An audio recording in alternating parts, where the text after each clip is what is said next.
Hi, I'm Dr. Marc Reynolds, and I'm a voice teacher, performance coach, and stage director. Today I'm going to be reviewing and analyzing Dimash singing Adagio in Sochi. The question of the day today is, what's one thing in the performance you couldn't live without? And what's one thing in the performance that you could get rid of? Here we go. С Казахстана, снискавший, друзья, международную славу. Димаш Кудайбергенов, Ваши встречайте! аплодисменты!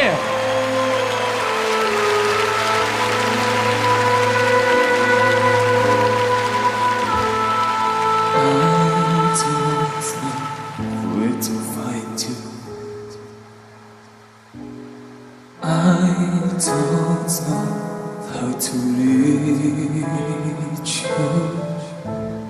I hear your voice in the wind. I feel you under my skin, and in my heart and my soul. I'll wait for you. Adagio.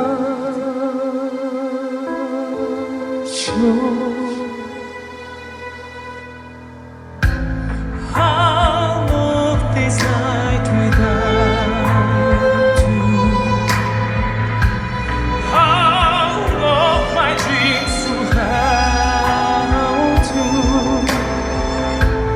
I see any touch your face. I'll fall into your embrace. But the time is short, I know you'll be my arms. Adagio. Close my eyes and then away. No need for me to pray. I fall so far. I fall so far. Nothing more to explain. I know all that's remains in the covered place. If you know where to find me, if you know how to reach me, before this night passes away, before that I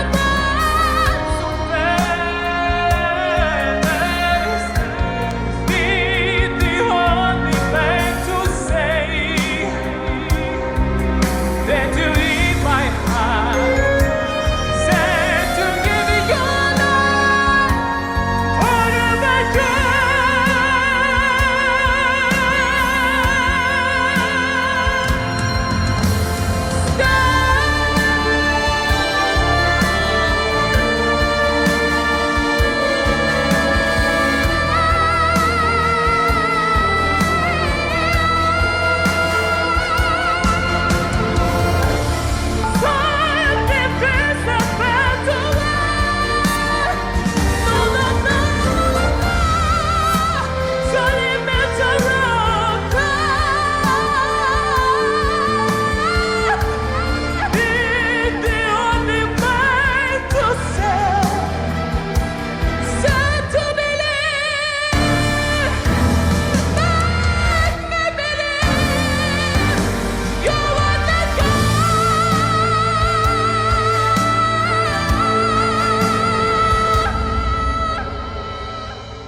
Димаш Кудайбергенов, ваши аплодисменты, браво!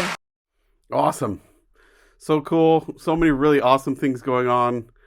So many of the things that we love about Dimash, about the different voice colors, about the different genres, being able to smoothly transition between different styles and his wide dynamic range and use of contrast on every level. So awesome.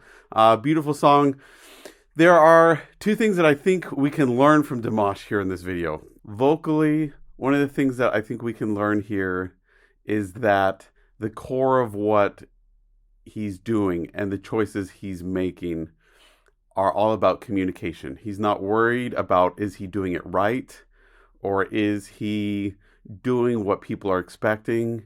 He's obviously making choices based on what sounds he thinks fits the story best and using everything at his disposal. How can you do this? Well, mentally, the best thing you can do to be ready to do this is to explore all the different vocal colors at your disposal and to make sure that you've really thought through the song that you're wanting to sing so that you understand the context, meaning who you are, who you're talking to, when it's taking place, what you really mean when you're saying these words, what the music is really trying to communicate, and spending time playing with body language and what that looks like as well. Those will all influence the colors you can make with your voice and the choices that you make as well. Here with Dimash vocally, Dimash has spent time doing this, of course. He's explored a lot of different vocal styles and genres and lets them come out in his music. Do I think it's spontaneous on the moment that he's letting these things happen, that he's not thinking about it at all? No, I think he's made the decisions well beforehand. And so in the performance, when he gets there, he's just able to live in the moment and let the choices he's already made unravel in a really organic, natural way.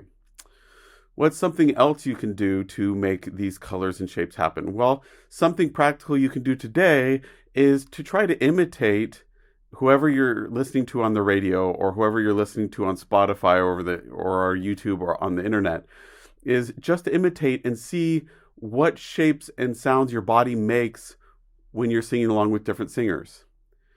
Paying a close attention first and foremost to, does it make singing more comfortable here or less comfortable?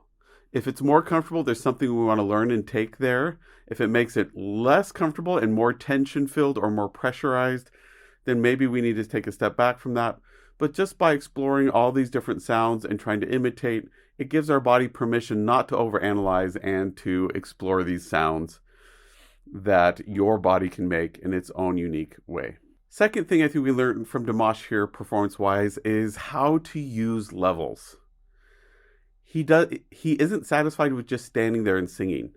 He starts at the mic. He then takes the mic off so he can move around more. He then is leaning forward and trying to express forward. He's going to his knees. He's sitting back on his knees a little bit.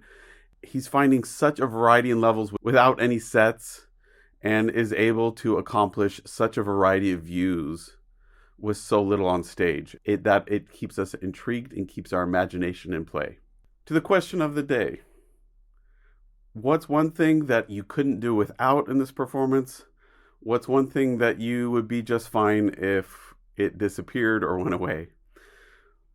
What I couldn't do without in this performance is Dimash himself. And that sounds like a cop-out. I get it. That's obvious. But the way he uses his entire body to sing, not just standing there and singing pretty, he's using his entire body to express and communicate. And consequently, they each interact with the other. So if he didn't use his body like he did, I don't think we get quite the same sound that we do when he is using his body. And if he wasn't quite so expressive with his voice, I don't think his body would be quite so expressive either. The thing I could do without is the bear claw. It's a pet peeve of mine, not my favorite thing. Does that mean it's right or wrong? No, but it's just something I could do without. To me, in studying body language, it's a sign that there is stress, that he's in fight or flight, that his brain is not free to react and his body's not really reacting in a natural way. Consequently, it reads as not part of the character, as not part of the song. It reads as a performer tick, a performer being stressed, and so detracts from the performance. Now, does that mean I'm saying Dimash is not good or whatever? Actually, I really am excited by what I'm seeing here because when you watch future videos of him when he gets older and more mature, as he's getting more experienced as a performer and being more refined, that bear claw isn't as pervasive. It starts going away and he starts to be more fluid. He doesn't get stuck in a rigid gesture that he's holding. To me, that shows that he's dedicated to his art. He's dedicated to improving. He's dedicated to making what he does more expressive, more authentic, more genuine. So rather than that being a negative here and watching it, to me, it's a positive, saying that he's human, but he's a human who's really dedicated to making and improving on his art. He's not just satisfied with doing the same thing over and over again. If you want a voice lesson, a performance coaching, or need someone to help you or your band sound better or look better, book a time with me on mrperformingartstudio.com. I look forward to working with you online.